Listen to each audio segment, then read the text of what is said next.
donc on veut Z1 sur Z2, forme algébrique et forme exponentielle. Alors la forme algébrique, vous voyez, ils vous l'ont demandé dans cet ordre-là. La forme algébrique et la forme exponentielle. Mais peut-être que c'est plus facile de faire la forme exponentielle que la forme algébrique. Mais le fait qu'il vous ait demandé les deux doit vous mettre la puce à l'oreille parce que tout simplement, le fait d'avoir deux formes va vous permettre en fait de répondre à la question B. C'est-à-dire vous avez la forme algébrique, vous la rapprochez de la forme exponentielle et ça vous donne directement cos et sin de l'argument 11 pi sur 12. D'accord? Alors on y va. Z1 sur Z2, on a moins 1 moins i sur 1 demi plus i racine de 3 sur 2. Donc, moins 1 moins i sur 1 demi plus i racine de 3 sur 2, il va falloir qu'on fasse plus i moins 1 demi plus racine de 3 sur 2. Ok? Donc ça, c'est la forme algébrique.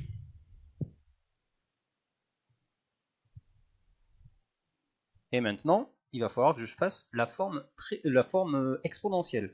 Alors, pour faire la forme exponentielle, il faut déjà que je trouve la forme exponentielle de chacun, puisque c'est une division. Et quand j'ai la forme exponentielle du premier et du deuxième, la division des deux, j'aurai qu'à faire la division des exponentielles. D'accord? Donc je fais Z1 égale R et I θ. Et on y va. R, c'est quel angle fonctionne pour moins racine de 2 sur 2 pour x et y. Ouais. Moins 3 pi sur 4 ou 5 pi sur 4, c'est la même chose. D'accord? Donc, modulo de pi, bien sûr, hein, toujours. Et donc, on se retrouve avec Z1 égale racine de 2 et moins i 3 pi sur 4. Ça, c'est un premier résultat. Ok? Bon, Z2 égale 1 demi plus i racine de 3 sur 2. Vous pouvez refaire toutes ces étapes-là, hein, mais en fait, 1 demi et racine de 3 sur 2, on les reconnaît direct, d'accord? Ça fait Z2 égale 1, exponentielle i, alors, bon, en fait, 1 demi plus i racine de 3 sur 2, c'est un exercice tellement classique qu'au bac, si vous écrivez ei pi sur 3, on ne vous en voudra pas, d'accord? Ok.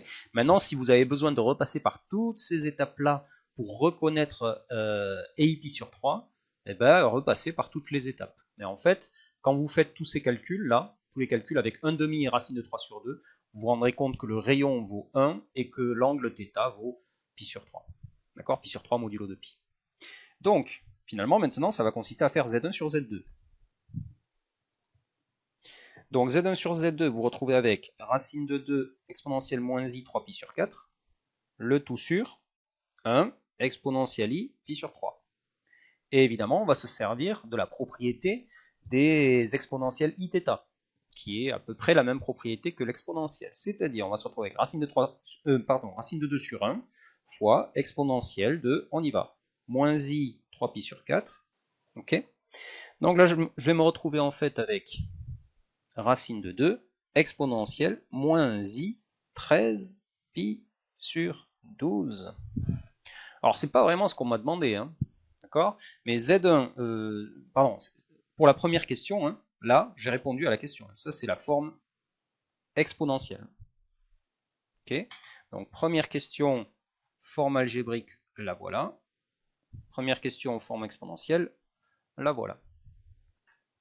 Ok? Mais maintenant, il va falloir que j'utilise ce qu'on m'a dit pour trouver cos et sin de 11 pi sur 12. Mais c'est pas 11 pi sur 12 que j'ai, c'est moins 13 pi sur 12. Pas de problème.